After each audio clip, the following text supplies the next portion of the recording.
नमस्कार।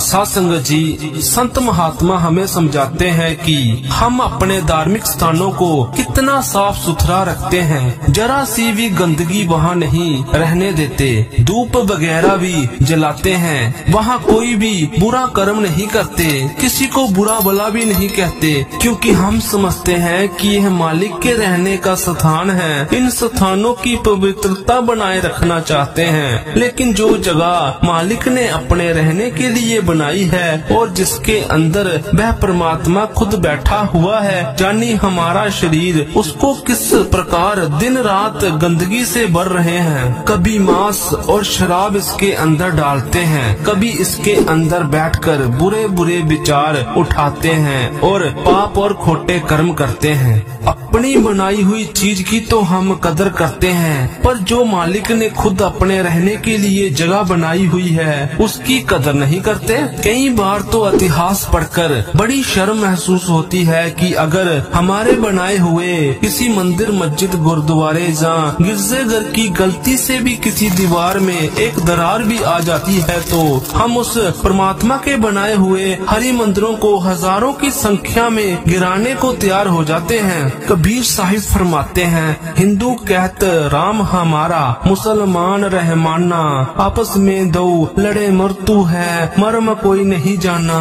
इतिहास पढ़ के देखें, इन धर्म स्थानों को लेकर कितने युद्ध और झगड़े हुए, कितने खून खराबा हुआ, कितने बच्चे अनाथ हुए, कितनी औरतें विधवा हुई, और हम इस पर फक्र और गौरव करते हैं। अपने आप को धर्म के रक्षक, मजहब के रखवाले समझते हैं और शहीदाने मिल्लत कहलवाते हैं। एक दूसरे की हत्या और हल्के खुदा का खून बहाने से ही परमात्मा मिल सकता, तो इससे ज्यादा सस्ता सौदा और आसान तरीका और क्या हो सकता है। लेकिन हमारा यह ख्याल गलत है। हमें अपने संतों, महात्माओं, पीर, पैगंबर, फकीरों से कुछ सीखना चाहिए, जिन्होंने परमात्मा की प्राप्ति की है। क्या कभी उन्होंने परमात्मा के लिए किसी के साथ लड़ाई झगड़े किए हैं? क्या कभी किसी का खून बहाया है? फिर हम कैसे सोच लेते हैं कि दूसरों का खून बहाने से हमें परमात्मा मिलेगा। सभी संतों महात्माओं के शिष्यों में हिंदू भी होते हैं और मुसलमान भी होते हैं। वह दोनों को एक जैसा ही प्यार करते हैं।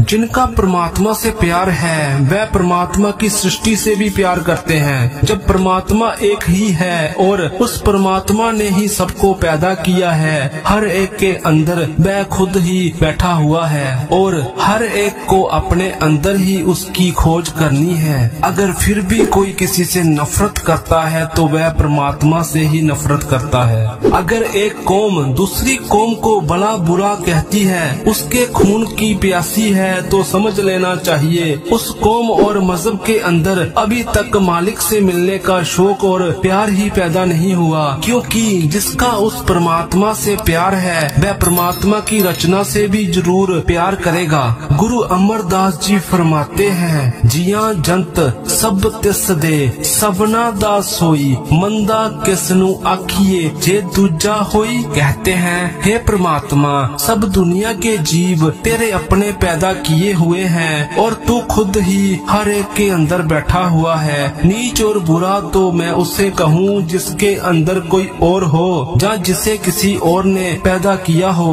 कबीर साहिब भी यही उपदेश देते हैं, अब्बल अल्लाह नूर उपाया, कुदरत दे सब बंदे, एक नूर ते सब जग उपजया, कौन भले को मंदे। उस परमात्मा का नूर और प्रकाश हर एक के अंदर है, ना कोई बुरा है ना कोई अच्छा, सब अपने अपने कर्मों के अनुसार अपना अपना हिसाब दे रहे हैं। इसीलिए संत महात्मा समझाते हैं कि उस परमात्मा की खोज बाहर नहीं बल्कि अपने शरीर, इस देह के अंदर ही करनी चाहिए।